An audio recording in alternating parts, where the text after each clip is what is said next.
Bonjour, dans cette vidéo, je vais vous parler de la loi de Cauchy et je vais vous expliquer pourquoi cette loi n'admet pas d'espérance, ni de variance, ni aucun moment.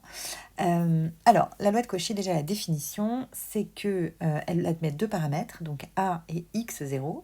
A, c'est le paramètre dit d'échelle, qui va agir un peu comme une homothétie, et x0, c'est le paramètre de position qui va permettre de translater la loi.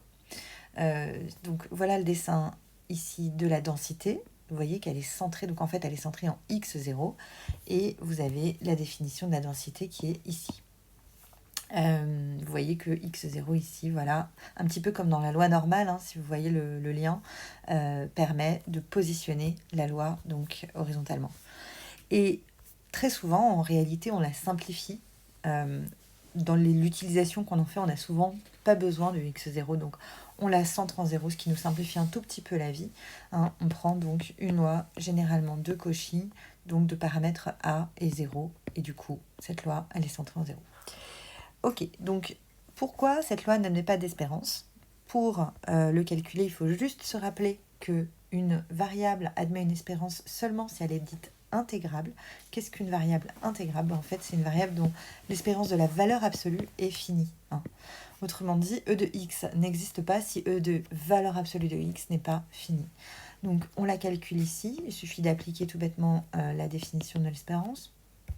Donc, on prend, hop, valeur absolue de x. Là, je vais utiliser la version donc centrée de la loi, même si ce serait pas très compliqué d'utiliser la version non centrée.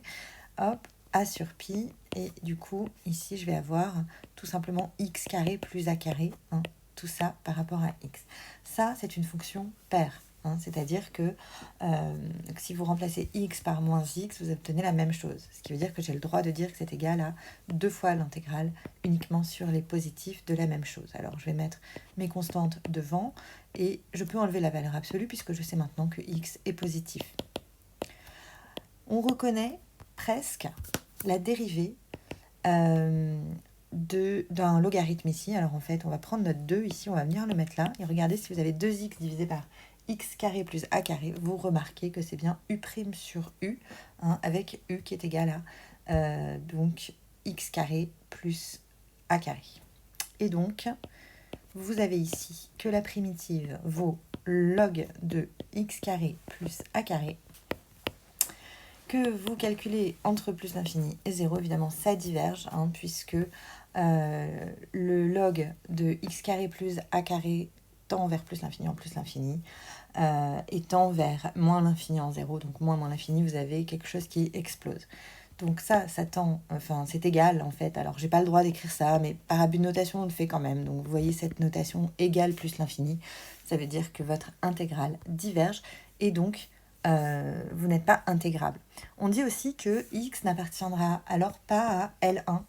Ça, c'est l'ensemble des variables intégrables. Et puisque x n'appartient pas à L1, eh bien, x ne peut pas appartenir à L2, parce que L2 va être inclus dans L1. Donc L2, c'est l'ensemble des variables de carré intégrable, celles qui admettent donc une variance.